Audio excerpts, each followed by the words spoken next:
সকালের ডাকে দুখানা চিঠি একসঙ্গে পেলাম। একসঙ্গে এলেও দুখানার মধ্যে কোনো রকম সাদৃশ্য ছিল না। একখানা এনভেলাপ, আরেকখানা সাধারণ সরকারি এনভেলাপ নয়, কাঠালি চাপা রঙের বড় লেফাফা, বাদিকে কোনাকুনিভাবে লেখা শুভ বিবাহ। সেইখানেই আগে খুলে দেখলুম নিজের ওপাট শেষ হয়েছে অনেকদিন। সেদিন নিমন্ত্রণের রঙিন চিঠি আমিও স্বজন বন্ধুদের পাঠিয়েছিলাম। প্রথম 2-1 বছর তার এক আধখানা নিজের ঘরেও ছিল, এখন আর খুঁজে পাওয়া যায় না। খোঁজেই বা কে? তবু এখনো যখন প্রজাপতি আঁকা হলদে কি গোলাপি রঙের চিঠি মাঝে মাঝে পাই, রং যেন কেবল চিঠির গায়ে লেগে থাকে না, মনের মধ্যেও তার ছোপ লাগতে চায়। মনে মনে হাসলুম, কার আবার কপাল পুড়ল। লেফাফা খুলে বের করলাম গোলাপি রঙের চিঠি। 2-4 লাইন পড়তেই বুঝতে পারলাম, সব মনে পড়ে গেল। হাইকোর্টের বিখ্যাত ব্যারিস্টার পরেশ মজুমদারের ছেলে অসিতের বিয়ে। এ বিয়ের নেমন্ত্রণপত্র পাওয়ার কোনো প্রত্যাশা ছিল না। কলেজে অসিতের সঙ্গে পড়েছিলাম বছর কয়েক, সেই সূত্রে তখনকার দিনে অল্প স্বল্প ঘনিষ্ঠতাও হয়েছিল। তারপর বহুকাল ছাড়াছাড়ি, অনেকদিন দেখা সাক্ষাৎ ছিল না। কিন্তু সেদিন বাড়িওয়ালার এক টাইটেল স্যুটের মোকদ্দমায় সাক্ষাৎ দিতে গিয়ে ফের দেখা হয়ে গেল। চিনবার কথা নয়, তবু অসিত চিনে ফেলল। আরে কল্যাণ যে, এসো এসো। আজ আপনারা শুনছেন নরেন্দ্রনাথ মিত্রের লেখা ছোট গল্প চড়াই উতরাই। আমাদের গল্প পাঠ ভালো লাগলে আমাদের চ্যানেলটিকে অবশ্যই সাবস্ক্রাইব করে আমাদের সঙ্গে থাকবেন, আর কমেন্টে আপনাদের মতামত জানাতে ভুলবেন না। অসিত কাঁধে হাত দিয়ে বার লাইব্রেরিতে তার সিটে আমাকে টেনে নিয়ে গেল। সামনে চেয়ারে বসতে দিয়ে বলল, তারপর খবর টবর কি? ঘর ভরা প্রবীণ নবীন ব্যারিস্টারের দল। ইউরোপীয় বেশবাস, কারো মুখে পাইপ, কারো সিগারেট। অসিত বছর 3 আগে বিলাত ঘুরে এসেছে। দীর্ঘাঙ্গ, সুপুরুষ, সাহেবী পোশাকে চমৎকার মানিয়েছে তাকে। আধময়লা খদ্দরের পাঞ্জাবিতে যেন একটু মক্কেল মক্কেলে মনে হলো নিজেকে। অসিতের ঠিক বন্ধু শ্রেণীভুক্ত নিজেকে ভাবতে পারলাম না, কিন্তু কথায় বার্তায় ব্যবহারে অসিত ঠিক আগের আমলটা ফিরিয়ে আনতে চেষ্টা করলো। সিগারেট অফার করলো, চা আনালো, তারপর নিজের পাইপে তামাক ভরতে ভরতে বলল, আহ, ভালো হয়ে ছড়িয়ে টড়িয়ে বসো, এমন কুচকে রইলে কেন? গতকাল পরে দেখা হলো, বলো দেখি। আজ কোথায়, করছো কি? বললুম, বিশেষ কিছু না, তার আগে তোমার কথাই শুনি। অসিত হাসল। আমারই বা এমন কি বিশেষত্ব, একেবারে ব্রিফলেস নই। বাপের দোহাইতে ব্রিফ কিছু কিছু আসে, ব্যাস এই পর্যন্ত। এবার তোমার খবর কি বলো? খবর আর কি, এই অফিস থেকে ও অফিসে কেরানিগিরি করে বেড়াচ্ছি। 2-1 বছর অন্তর অন্তর বদলাচ্ছি অফিস। অসিত বলল, আহ বাহ্য, কাব্য সাহিত্যের খবর টবর বলো শুনি, চর্চাটা এখনো রেখেছ তো? বললুম, হ্যাঁ, ভূতটা এখনো নামেনি ঘাট থেকে। অসিত হাসল। সকলের কাছ থেকে যদি ও ভূত নামে, তাহলে দেশের ভবিষ্যৎ বলে কিছু তো থাকবে না। ভালো কথা মনে পড়লো, একটা কাজ করে তো। বলো। অসিত বলল, বন্ধুদের তরফ থেকে বন্ধুর বিয়েতে একটা উপহার গোছের কিছু লিখে দাও দেখি। পদ্য নয়, পদ্য বড় সেকেলে হয়ে গেছে। এখেলে মানুষের ভাষা গদ্য, গদ্যই লেখো, কিন্তু বেশ নতুন রকম হওয়া যায়। বললুম, ওসব উপহার টুপহার চলন তোমাদের মধ্যে আছে নাকি? আমাদের মধ্যে মানে? অসিত হেসে উঠল। তুমি বুঝি আর আমাদের মধ্যে নাও? না, কি বিলেত ঘুরে এসেছি বলে একেবারে কেষ্টবেষ্ট হয়ে গেছি ভেবেছ? না না না, বাবার একখানা বাড়ি আর দুখানা গাড়ি আছে বলে বুর্জুয়া নাম দিয়ে বদলে ঠেলছো আমাদের? অসিত আবার একটু হাসল। ভুল করছো, আসল বুর্জুয়া করোড়পতি ক্যাপিটালিস্টরা। আমরা কি হাতির কাছে পিঁপড়ে? তোমরা আমরা বলো না, সব আমরা, সব সমান। সবাই সেই ব্যাকুল চিত্তে মধ্যবিত্ত পিত্ত পড়া পেট সেই। অসিত সশব্দে হাসল। এই ধরনের কবিতা আজকালও লেখো নাকি? এই যে ফার্স্ট ইয়ারে থাকতে কলেজ ম্যাগাজিনে লিখেছিলে, মনে আছে? মনে ছিল না, মনে পড়ল। লাইনটা অসিতের মনে আছে দেখে ভালো লাগলো খুব। বেয়ারা ডেকে ক্লার্ককে খবর দিল অসিত। তারপর তার কাছ থেকে সাদা কাগজ একখানা চেয়ে নিয়ে আমার সামনে ঠেলে দিয়ে বলল, নাও লেখো। বললাম, এক্ষুনি?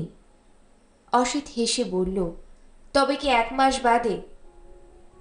তোমাদের চালু কলম, ক মিনিট আর লাগবে লিখতে। পাড়ার ক্লাবের বন্ধুরা ধরে পড়েছে। ভাগ্যক্রমে তোমাকে যখন পেয়ে গেলাম, তুমি লিখে দাও, না হলে ওরা নিজেরা যা বিদ্যে ফলাবে তার কান পেতে শোনা যাবে না। নামধাম পরে বলছি, আগে ভেতরকার কথাটুকু চট করে লিখে নাও দেখি।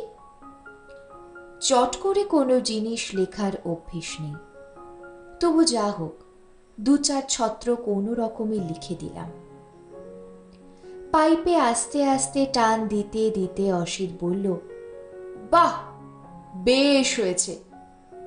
এবার আন্দাজ করো দেখি, এ ব্যাপারে তোমার রোলটা কি? কথার ধরন আন্দাজ করাটা শক্ত হলো না। বললুম, বিয়ে করছো বুঝি? অসিত বলল, আহ, কোথায় একটু কাব্য টাব্য করে বলবে তা নয়। এসো কিন্তু, না এলে ভারী দুঃখিত হব। যথা সময়ে পত্র দ্বারা নিমন্ত্রণ করব, ত্রুটি মার্জনা করো। বড় লেফাফার মধ্যে দামি কাগজে সেই বড়লোক বন্ধুর বিয়ের ছাপানো চিঠি। জবানি অবশ্য বন্ধুর নয়, তার বাবার। কিন্তু এক কোনায় অসিত নিজেও 1 লাইন লিখে দিয়েছে, অবশ্য এসো। লৌকিকতার পরিবর্তে লেখকের নিজস্ব বইয়ের সেট প্রার্থনীয়। ভারী ভালো লাগলো। বড়লোক বলে অসিত পুরনো সহপাঠীকে ভুলিনি। চালচলনে, কথাবার্তায় সেই আগের দিনের ঘনিষ্ঠতাটুকু এখনো বজায় রেখেছে। বিয়ে গেছে 3 দিন আগে। আজ ওদের সদানন্দ রোডের বাড়িতে প্রীতিভোজ। সময় বেঁধে দিয়েছে, সন্ধ্যে 6টা থেকে 8টা। এবারে পোস্ট কার্ড খানার দিকে তাকালাম। সম্বোধনটুকু দেখে বুঝতে পারলাম এ চিঠির মালিক আমি নই, আমার স্ত্রী। তবু চিঠিখানা একবার চোখ বুলিয়ে নিলাম। লিখেছে মল্লিকা, আমাদের পিস্তুত ভাইয়ের শালী। বিয়ের পর আরও একটু সম্পর্ক বেড়েছে। ইন্দিরার খুড়তুতো ভাইয়ের সম্বন্ধী বিয়ে করেছে মল্লিকাকে। সেই সম্পর্কের জের টেনে মল্লিকা লিখেছে, ভাই ইন্দুদি, কতকাল আপনাদের সঙ্গে দেখা সাক্ষাৎ হয় না। মনেই হয় না এক শহরে আছি। সেদিন হাজরা রোডের মোড় দিয়ে দেখলাম আপনাদের। আপনারা ট্রামে যাচ্ছিলেন, খুব কথা বলছিলেন নিজেদের মধ্যে, তাই বাইরের দিকে তাকালেনই না। খুব ইচ্ছা করে নিজেই গিয়ে একবার দেখা সাক্ষাৎ করে আসি, কিন্তু কি করে যাব ভাই, সময় পেয়ে উঠি না।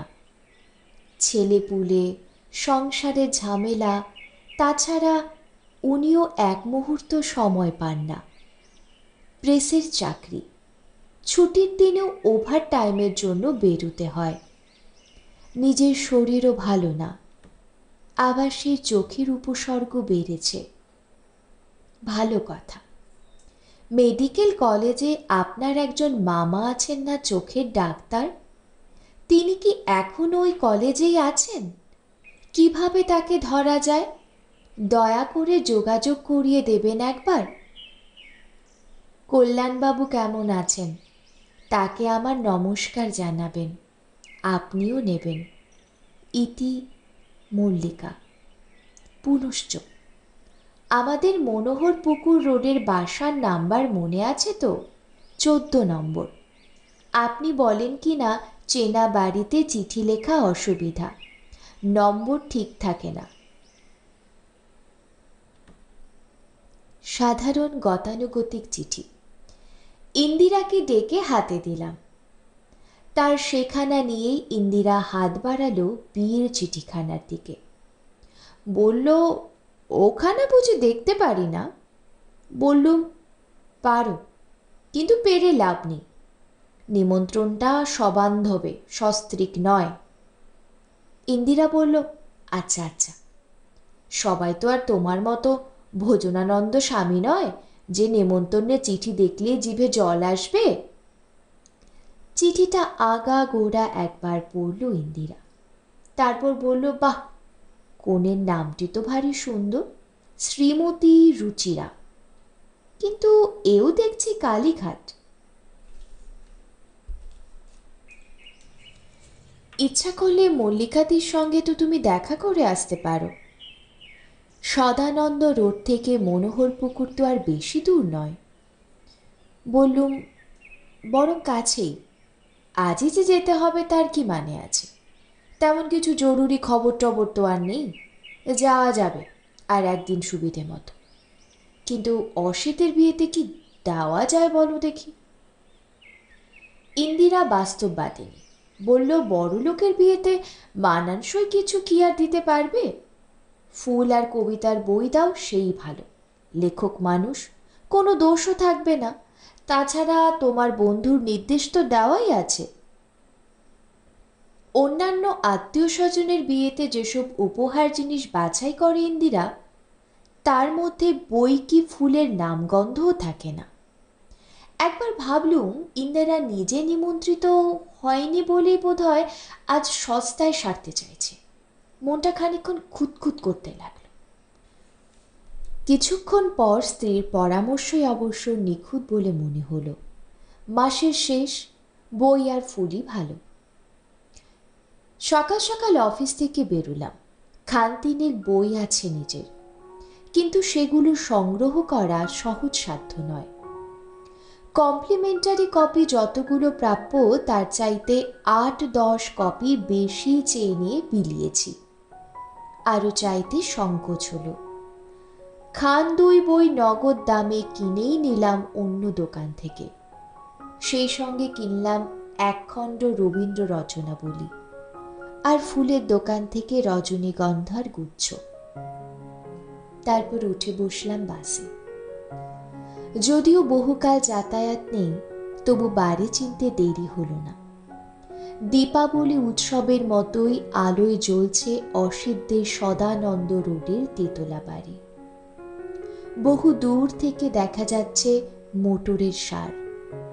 সদানন্দ রোডের এ মাথা থেকে ও মাথা গাড়িতে প্রায় ভরে গেছে। একখানা মোটর থেকে জন কয়েক সুদর্শন যুবক আর 2টি চারুদর্শনা মেয়ে নেমে এলেন। বাড়ির ভেতর থেকে কয়েকজন বেরিয়ে উঠে বসলেন আর একখানায়।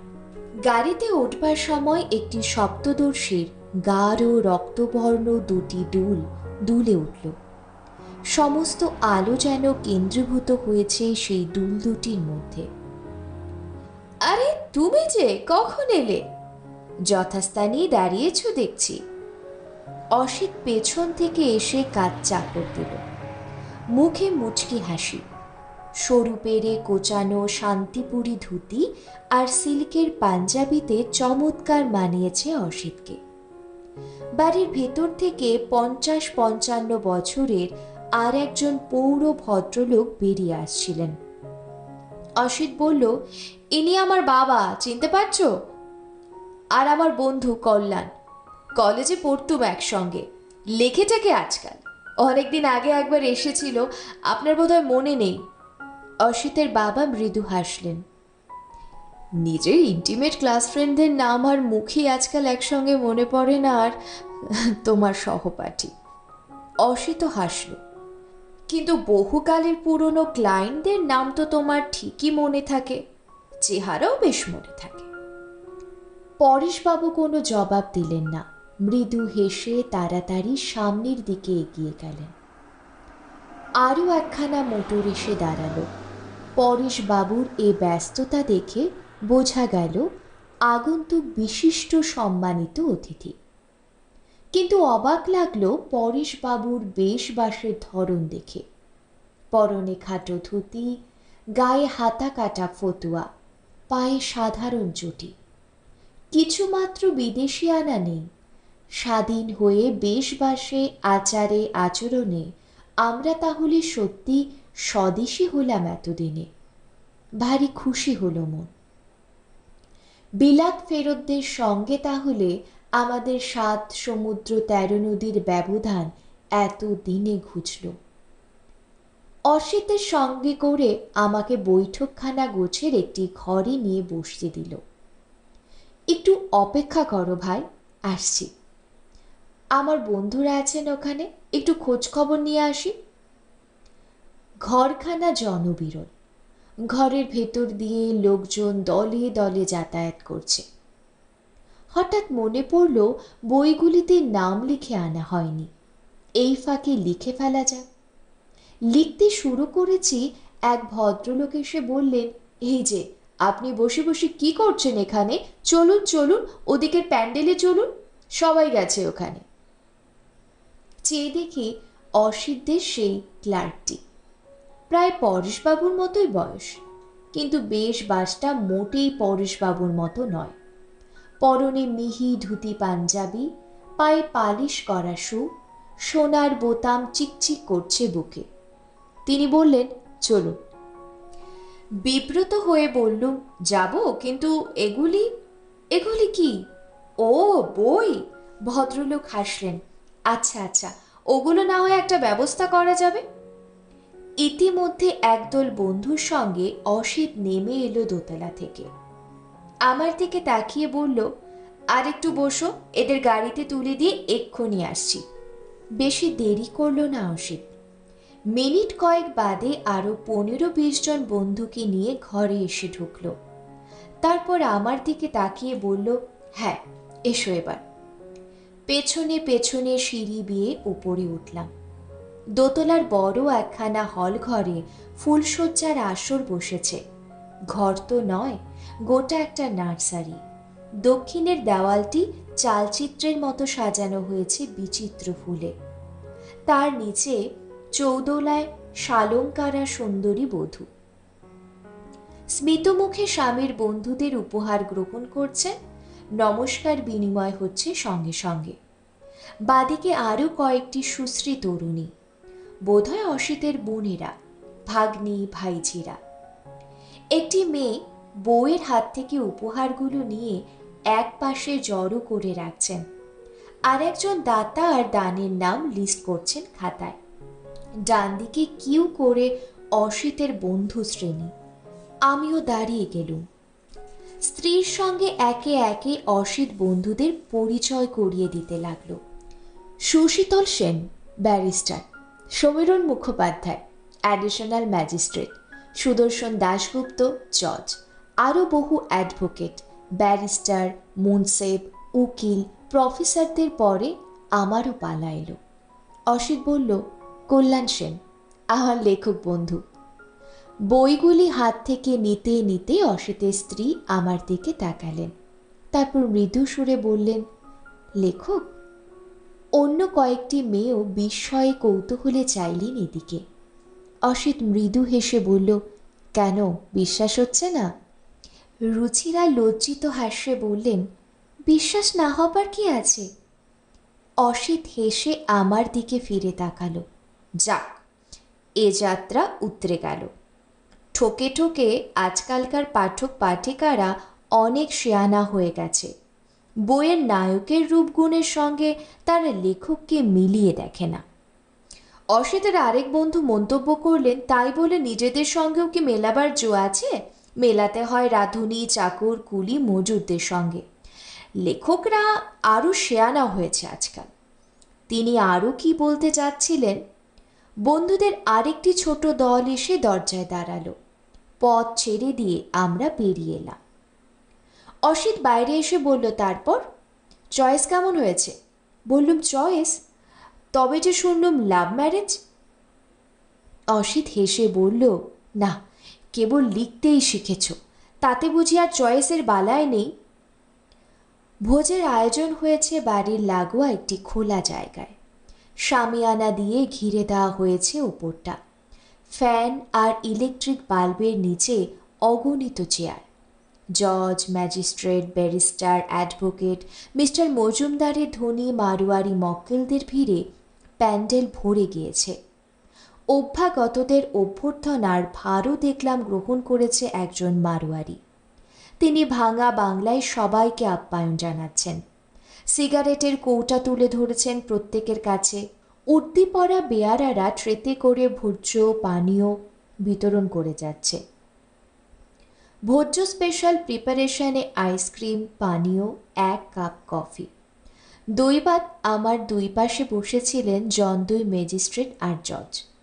অসিতের বাবা তার কোনো একটি কুটুম্বের সঙ্গে তাদের যে পরিচয় করিয়ে দিচ্ছিলেন, তাতেই জানতে পারলুম তাদের পদস্থতার কথা। কিন্তু ট্রেতে করে বেয়ারা যখন ভোজ্য পানীয় এগিয়ে নিয়ে গেল, তিনজনই মুখ স্মিত মুখে ঘাড় নাড়লেন। অসিতের বাবার সামনেই দাঁড়িয়েছিলেন। তাকে লক্ষ্য করে বললেন, মাফ করতে হবে মিস্টার মজুমদার, বড্ড পেটের গোলমালে ভুগছি। তৃতীয়জন অনেক অনুরোধে 1 কাপ কফি তুলে নিলেন। বেয়ারা বুঝি ভেবেছিলেন এদের সঙ্গে যখন বসেছি আমারও পেটের গোলমাল হওয়া স্বাভাবিক, তাই আমাকে ছাড়িয়ে সামনের দিকে এগিয়ে যাচ্ছিল। অসিতের বাবা দেখতে পেলেন, বেয়ারাকে ডেকে ধমক দিলেন, আহ, একে দিচ্ছ না কেন? একে দাও, একে দাও। ধমক খেয়ে বেয়ারা ফিরে এসে ট্রে নিয়ে দাঁড়ালো। অসিতের বাবা বললেন, নিন নিন, সংকোচ কিসের এত? নিলাম, কিন্তু কেমন যেন একটু খিচ লাগলো। একটু যেন বিরক্তির আভাস আছে মিস্টার মজুমদারের গলায়। শেষ করলুম আইসক্রিম, শেষ করলুম কফি। জজ ম্যাজিস্ট্রেটরা উঠে পাশে এসে বসলেন আর একজন আইন ব্যবসায়ী। তার নেতৃত্ব কেবল বাড়িই নয়, রাজনীতিতেও। সভা সমিতিতে বিশেষ যাই না বলে এতদিন সামনাসামনি দেখিনি, কিন্তু কাগজে বহুবার ছবি দেখেছি। মিস্টার মজুমদার শশব ব্যস্তে এগিয়ে এসে বললেন, এলেন? শ্রীধরবাবু হাসলেন, আসবো না ভেবে নেমন্তন্ন করেছিলে বুঝি? মিস্টার মজুমদার হঠাৎ ভেবে পেলে না কি জবাব দেবেন। এই সময় আরেকটি বেয়ারা ট্রেতে করে এগিয়ে নিয়ে এলো ভোজ্য পানীয়। শ্রীধরবাবু হেসে ঘাড় নাড়লেন। মিস্টার মজুমদার বললেন, দয়া করে একটা কিছু মুখে আপনাকে দিতেই হবে। শ্রীধরবাবু হাসলেন, পাগল না খ্যাপা? আমি কোথাও কিছু মুখে দিই না, এখন দেব? দিতে হয় একটা সিগারেট দাও। বেয়ারা দাঁড়িয়েছিল। এবার আমার দিকে চোখ পড়ল মিস্টার মজুমদারের। তারপর বেয়ারার দিকে তাকিয়ে বললেন, আহ, তাই বলে ওকে দিচ্ছ না কেন? ওকে দাও। আমি এবার সজোরে ঘাড় নাড়লুম। আমি একবার খেয়েছি। মিস্টার মজুমদার বললেন, ও, তা নিয়েছেন। একবার নিলে যে আর একবার নেওয়া যাবে না তার কি মানে আছে? আপনাদের বয়সে। মিস্টার মজুমদার একটু হাসলেন। এবার আমি উঠে দাঁড়ালুম। এই সময়ে অসিত এসে উপস্থিত হলো প্যান্ডেলে। হেঁট হয়ে পায়ের ধুলো নিতে গেল শ্রীধরবাবুর। তিনি তার হাত ধরে বাধা দিলেন, হেসে পিঠ চাপড়ে দিলেন একটু। বললুম, অসিত, আমি চলি। অসিত বলল, ওহ, আমি ভাই আবার আটকে পড়েছিলাম, বোঝই তো, আজ আরে কেউ ছাড়তেই চায় না। কিন্তু চলবে মানে? কিছু খেলে টেলে না? বললুম, না না, অনেক খেয়েছি। এবার প্যান্ডেলের দৌড় অবধি অসিত আমার পেছন পেছন এলো। এদিক ওদিক তাকিয়ে একবার দেখল, কাছাকাছি কেউ কোথাও নেই। অসিত আমার কাঁধে হাত দিয়ে সহানুভূতির স্বরে বলল, অনেক যে কি খেয়েছ তা আমি জানি, পেটই ভরল না তোমার। কি যে সব সাহেবিপনা এদের! দিব্যি লুচি মন্ডার ব্যবস্থা করবে তা না, পার্টি। এসব কি আমাদের পোষায়? এসব কি আমাদের পেট ভরে? ভারী দুঃখ হচ্ছে তোমার জন্য। মনে পড়ল কলেজে থাকতে আমাদের আরেকজন বন্ধুর বোনের বিয়েতে নিমন্ত্রণ করা হয়েছিল অসিতকে। ছাদে কুশাসন পেতে আমরা সব ভুরি ভোজনে বসে গিয়েছিলাম। অসিত দাঁড়িয়ে দাঁড়িয়ে দেখছিল, কিন্তু নিজে একটি সন্দেশের বেশি কিচ্ছু খায়নি। বন্ধু প্রফুল্লকে বলেছিল, না ভাই, অভ্যেস নেই। সেই ভোজ সবার দৃশ্য হয়তো অসিতের মনে পড়ে থাকবে। আমার জন্য তার দুঃখটা অকৃত্রিম বলেই মনে হলো। তবু ঠিক তৃপ্তি পেলাম না। পেটের মধ্যে অনেকক্ষণ ধরে চিনচিন করছিল তা ঠিক, কিন্তু অসিতের কথার পর যেন আরেক ধরনের অস্বস্তি বোধ করতে লাগলো। কফিটা বোধহয় বেশি কড়া হয়ে থাকবে। বললুম, আচ্ছা এবার চলি অসিত। এত ব্যস্ত হচ্ছ কেন? দাঁড়াও দেখি যানবাহনের কোনো। অসিতের সেই ক্লার্কটি এসে উপস্থিত হলো। অসিতবাবু, আবার কি?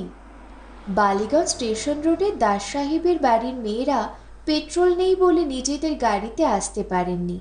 তারা ট্রামে যেতে চাইছেন। কারা? শর্মিষ্ঠার দেবযানী? আগে হ্যাঁ। পাগল নাকি? বলুন, আমি নিজে তাদের লিফট দিয়ে আসছি। অসিত আমার দিকে ফিরে তাকিয়ে একটু হাসল। দুই সতীন নয়, দুই বোন। তবে প্রায় সতীন হবু হবু করছিল। আরেক জায়গায় বিয়ে করে বেঁচেছি, বাঁচিয়েওছি। তবু লিফট না দেওয়াটা ভারী অশিষ্টতা হবে না? কিন্তু তুমি কি করবে? অবাক হয়ে বললুম, আমি তো বাসে যাব। অসিত বলল, হ্যাঁ বাসে যাবে না আরও কিছু। বাস ট্রামে আজকাল মানুষ উঠতে পারে। তুমি এক কাজ করো। হঠাৎ পকেট থেকে 1 টাকার একটা নোট বের করলো অসিত, কিন্তু পরক্ষণে সেটা রেখে দিয়ে বলল, 1 টাকায় হবে না বোধ হয়। রিক্সাওয়ালা বেটারা আজকাল ট্যাক্সির ভাড়া নিয়ে নেয়। 2 টাকাই রাখো। মোড় থেকে একটা রিক্সা নিয়ে চলে যাও। জ্যোৎস্নার রাত আছে, টুংটুং করে ছুটবে। ট্যাক্সির চেয়ে অনেক বেশি রোমান্টিক লাগবে, দেখো। মুহূর্তকাল নির্বাক হয়ে রইলাম। তারপরে বললাম, ওসবের কিছু দরকার নেই অসিত, আমি বাসে বেশ যেতে পারবো। অসিত বিরক্ত হয়ে বলল, হ্যাঁ ঝুলে ঝুলে যেতে একটা অ্যাক্সিডেন্ট ঘটিয়ে বসো আর কি। নাও রাখো। বলে 2 টাকার নোটখানা আমার ডান দিকের ঝুল পকেটের ভেতরে টুপ করে ফেলে দিয়ে বলল,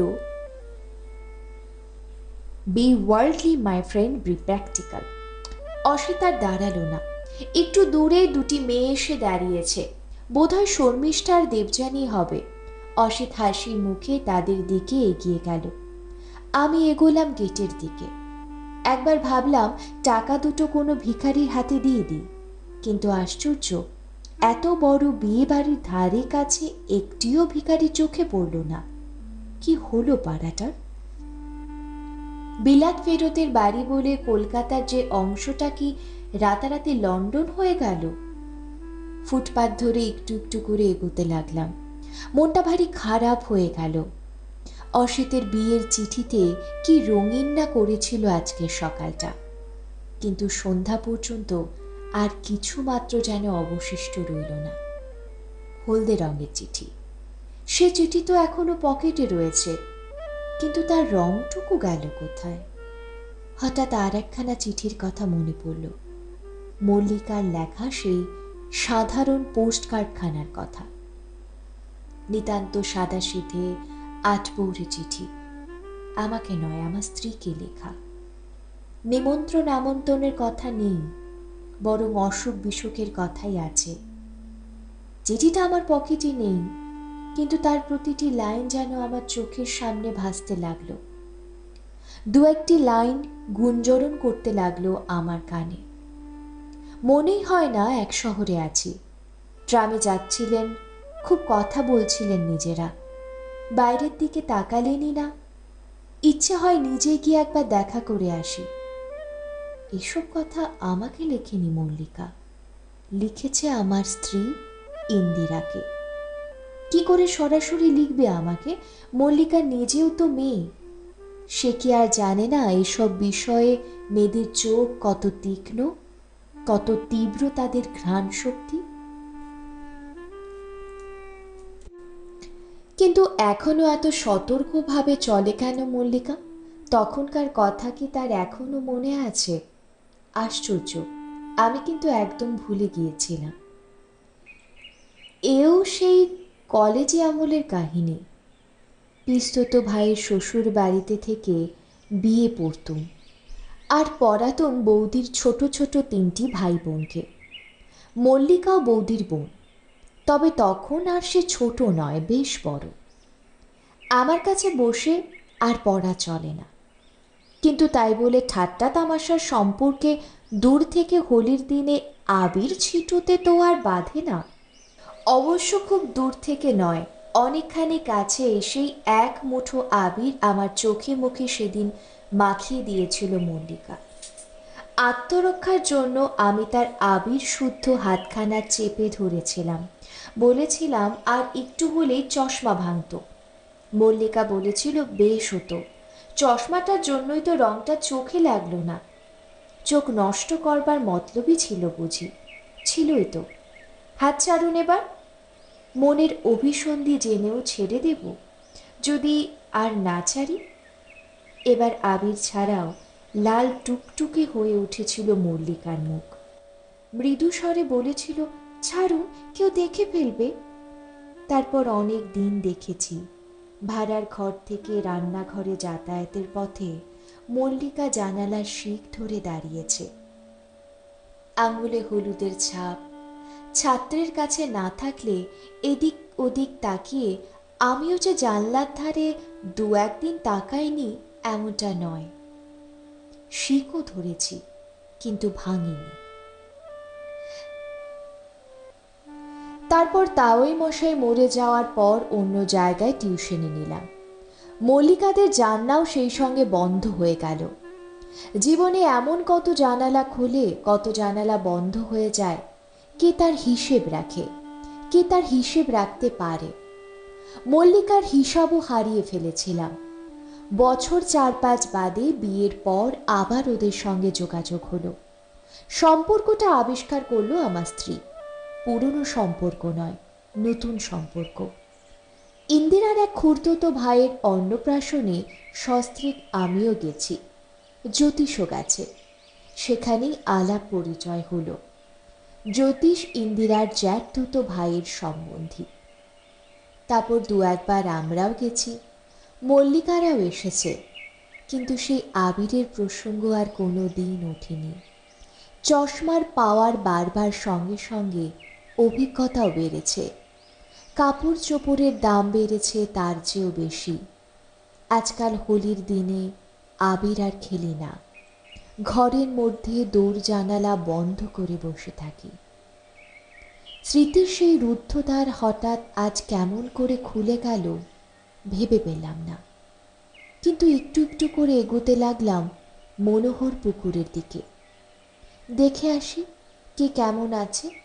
চোখের অসুখে শেষ পর্যন্ত মল্লিকাকেও ধরেছে তাহলে। তখনকার দিনে ভারী নোবেল নাটক পড়ত মল্লিকা, আর অবসর পেলেই সেলাইয়ের কাজ নিয়ে পড়ে থাকত। সে অভ্যাস বোধহয় মল্লিকা এখনো ছাড়তে পারেনি, আর তার ফল ফলতে শুরু হয়েছে। পুরনো একতলা বাড়ি, সদর দরজা খোলাই ছিল। সবে তো সন্ধেই হয়েছে, 7টা বেজে মিনিট কয়েক। তবু দোরের কাছে দাঁড়িয়ে 2 কড়া নাড়ল। আরও 2 ঘর ভাড়াটে আছে বাড়িতে। হঠাৎ ঢুকে পড়া ঠিক নয়। একটু বাদে ছোট ছোট 2টি ছেলে মেয়ে এলো এগিয়ে। আমাকে দেখে উল্লাসিত হয়ে ভেতর থেকে মুখ বাড়িয়ে বলল, মা দেখো এসে কে এসেছে। মল্লিকার ছেলে মেয়েদের চেনার শক্ত হলো না। মায়ের মুখের আদর পেয়েছে ওরা। সেই রকম ছোট্ট কপাল, জোড়া ভুরু, টানা টানা নাক চোখ। তাছাড়া আগেও তো 2-4 বার দেখেছি মল্লিকার সঙ্গে, কিন্তু ওদের এই উল্লাস কেমন যেন একটু লজ্জা বোধ করলাম। কে এসেছে খবরটা ওরা মাকে ডেকে দিতে গেল কেন? বাবাকে ডেকেও তো দিতে পারত।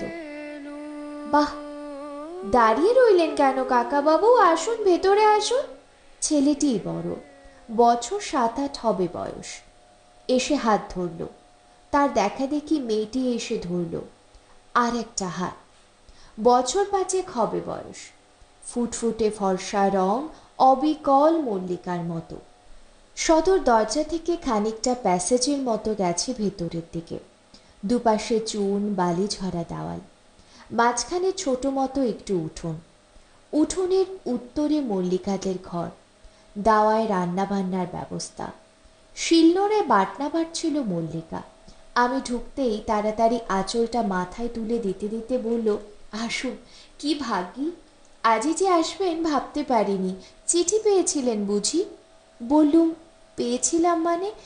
আমি তো আর পাইনি। মল্লিকার আঙুলগুলোর দিকে চোখ গেল আমার।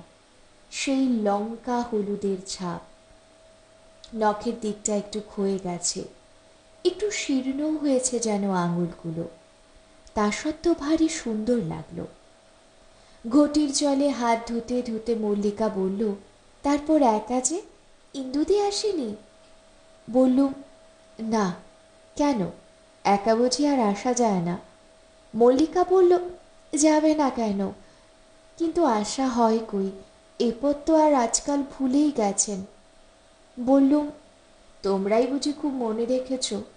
ভালো কথা। জ্যোতিষবাবু কোথায়? তাকে তো দেখছি নে। মল্লিকা বলল, কি করে দেখবেন, এখনও তো প্রেসে, রাত 10টা পর্যন্ত ডিউটি আজকাল। বলে কই একটু আগেই বেরোন, না হলে তো আর ট্রাম বাস পান না। মনে পড়ল 2-3 ধরনের চাকরি বদলাবার পর কিছুকাল ধরে কম্পোজিটারি করছে জ্যোতিষ। ইতিমধ্যে গুটি কয়েক খবরের কাগজের অফিস বদলেছে। আসুন, ঘরে আসুন। বন্ধু নেই বলে কি ঘরের ভিতরে ঢুকতে নেই নাকি? দুখানা তক্তাপোষে ঘরের 12 আনি জুড়ে গেছে। বিছানা বালিশ জড়ো হয়ে রয়েছে চৌকির ওপর। একপাশে অয়েল ক্লথে 2-3 বছরের আরেকটি মেয়ে নিশ্চিন্তে ঘুমোচ্ছে, কোলের কাছে পুতুল। উঁচু করে তক্তপোষ পাতা, তার নিচে আরেক সংসার, বাক্স, তোরঙ্গ, হাড়ি কুড়ি। তক্তপোষের তলা থেকে ছোট একখানা দড়ির খাটিয়া বের করল মল্লিকা। তাকের ওপর থেকে একখানা আসন নামিয়ে এনে পেতে দিল খাটিয়া। বলল, বসুন। বললাম, নিজের হাতে বোনা বুঝি? মল্লিকা একটু হাসল। সব দিকে লক্ষ্য আছে দেখি। তারপর কেমন আছেন বলুন? এদিকে কোথাও এসেছিলেন? বললুম, কেন, এখানে বুঝি আর আসতে পারি না? মল্লিকা বলল, কই আর পারেন, পারলে তো দেখতামই, নিশ্চয়ই কোনো কাজকর্ম উপলক্ষে এদিকে এসেছিলেন, সুবিধা মতো একটু ভদ্রতা রক্ষা করে গেলেন। বললুম, ঠিক কাজকর্ম নয়, এসেছিলাম এক বড়লোক বন্ধুর বিয়ের প্রীতিভোজে। খেদে আইটাই হয়ে গেছে পেট যে, এক গ্লাস ঠান্ডা জল খেতে এলাম তোমাদের এখানে। তা তো বটেই, জল ছাড়া আমার আর কী বা খাওয়াতে পারি? কি কি খেলেন বিয়ে বাড়িতে? যা যা খেয়েছিলাম বললাম। মল্লিকা বলল, দেখুন তো কাণ্ড, অফিস থেকে বেরিয়ে সরাসরি তো এসেছেন এদিকে, খুব খিদে লেগেছে নিশ্চয়ই। বললুম, আরে না না। বললুম বলেই নাকি? মল্লিকা বলল, থাক থাক, আর লজ্জার দরকার নেই। আপনি যে খুব লাজুক ভদ্রলোক তা দুনিয়ায় আর কারো জানতে বাকি নেই। লাজুক ভদ্রলোক? কোনো ইঙ্গিত আছে নাকি কথাটুকুর মধ্যে? ছেলেকে ডেকে দাওয়ায় নিয়ে গিয়ে আঁচল থেকে পয়সা খুলে দিল মল্লিকা। কি যেন আনতে পাঠালো মোড়ের দোকান থেকে। বললুম, হচ্ছে কি? কিছুই হচ্ছে না, আপনি চুপ করুন দেখি। বরং একটু এদিকে এসে বসুন এগিয়ে। তাকের ওপর থেকে কাচের ময়দার বয়াম আর ঘিয়ের টিন নামিয়ে আনলো মল্লিকা। কাঁধ উঁচু করা একটি কাঁসার থালায় ময়দা মাখতে বসল। ময়দা ডলার সঙ্গে সঙ্গে মল্লিকার চুড়ি আর শাখার ঠুন ঠুন শব্দ হতে লাগল। বললুম, তারপর আছো কেমন? মল্লিকা বলল, বেশ আছি। চোখের নাকি অসুখ? মল্লিকা এড়িয়ে গিয়ে বলল, চোখের অসুখ আবার কি, একটা অসুখ নাকি? ও তো আপনারও আছে। বললুম, আমার আছে বলে বুঝি তোমারও থাকতে হবে? মল্লিকা এ প্রশ্নের কোনো জবাব না দিয়ে বলল, ইন্দুদি কেমন আছেন আজকাল? সংক্ষেপে বললুম, ভালোই। তারপর ঘাড় ফিরিয়ে তাকালাম দেয়ালের দিকে। বুঝতে পারলাম পুরনো প্রসঙ্গ একটু আর তুলতে চায় না মল্লিকা, যেতে চায় না কোনো রকম ঠাট্টা তামাশার মধ্যে। দেয়াল ভরা নতুন পুরনো নানা রকমের ক্যালেন্ডার, রামকৃষ্ণ, বিবেকানন্দ, গান্ধী, সুভাষচন্দ্রের ফটো, ফাঁকে ফাঁকে মল্লিকার হাতে বোনা কার্পেট, কাচে বানানো সূচিশিল্প। একটি শিল্পকাজ বিশেষ করে চোখে পড়ল। এপাশে ওপাশে নাম না জানা গুটি কয়েক ফুল, মাঝখানে অলঙ্কৃত অক্ষরে দুটি পংক্তি, সতীত্ব সোনার নিধি বিধি দত্ত ধন, কাঙালিনী পেলে রানী এহেন রতন। মনে মনে হাসলুম। একথা কি কোনো বাঙালি হিন্দুর মেয়েকে কখনো ঘরের দেয়ালে টাঙিয়ে রাখতে হয়, নাকি মনের দেয়াল থেকে বারবার মুছে যেতে চায় বলেই তাকে ঘরের দেয়ালে এমন অক্ষয় করে রাখার চেষ্টা? থালায় করে অনেকগুলো লুচি তরকারি মল্লিকার সামনে এনে রাখল। বললুম, এত কি হবে? মল্লিকা বলল, এত কই, খান কয়েক মাত্র তো লুচি। রাত্রে বাসায় ফিরে ভালো ভালো জিনিস খেতে পারবেন না, এই তো ভাবনা।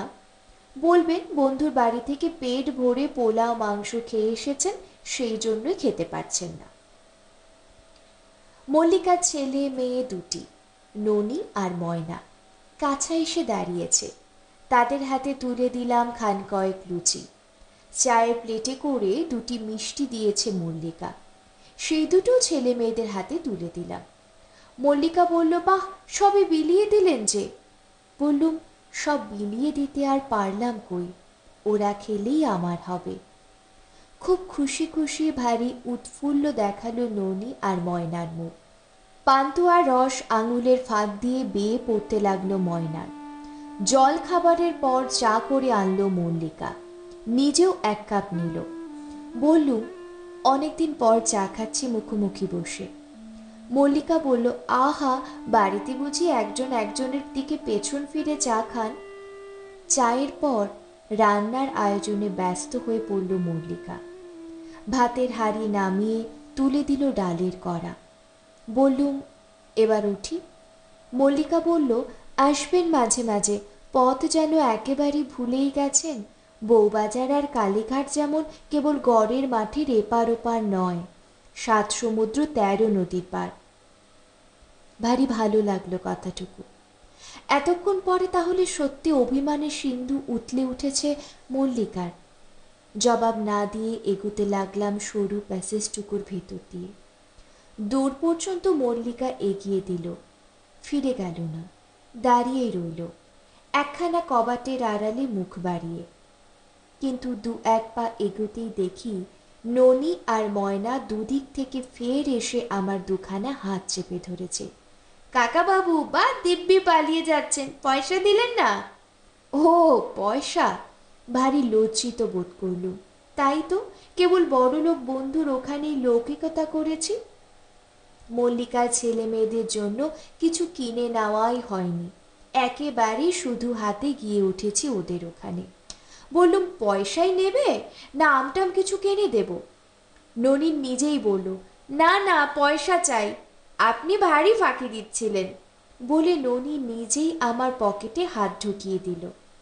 এক পকেটে খুচরো আনা 2-1 পয়সা ছিল, ময়না তা তুলে নিল।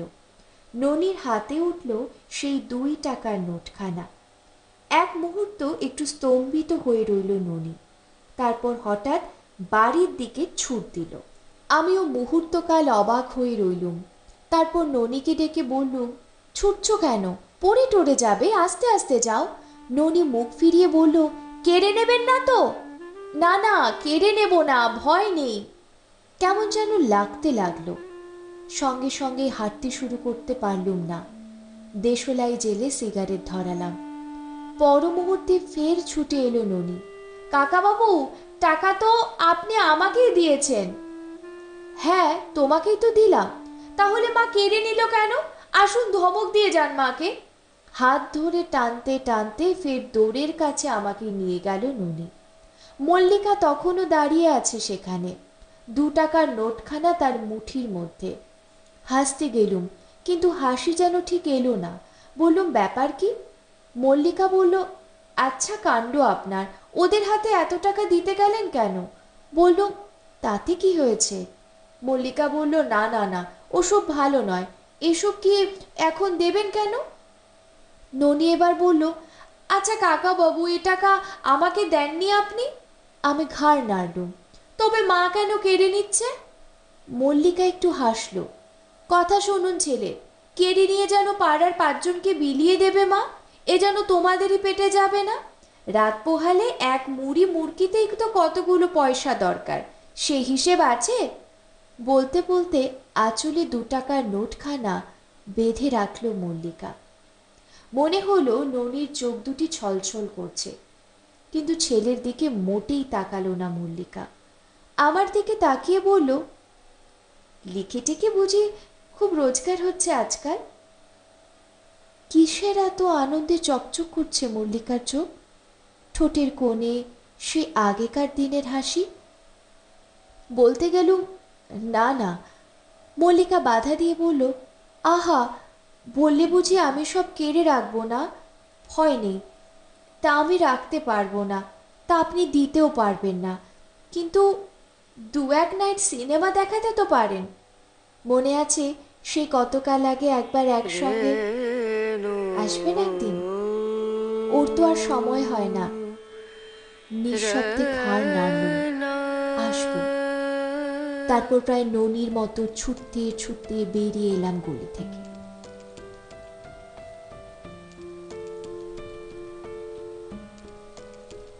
কেমন লাগলো আজকের গল্প? এরই সাথে শেষ হলো নরেন্দ্রনাথ মিত্রের লেখা ছোট গল্প চড়াই উতরাই। আমাদের গল্প পাঠ ভালো লাগলে আমাদের চ্যানেলটিকে অবশ্যই সাবস্ক্রাইব করবেন। কোনো অনুরোধের গল্প যদি আপনাদের থাকে সেটা অবশ্যই আমাদের কমেন্ট সেকশনে লিখে জানাবেন। প্রত্যেকে অনেক ভালো থাকবেন।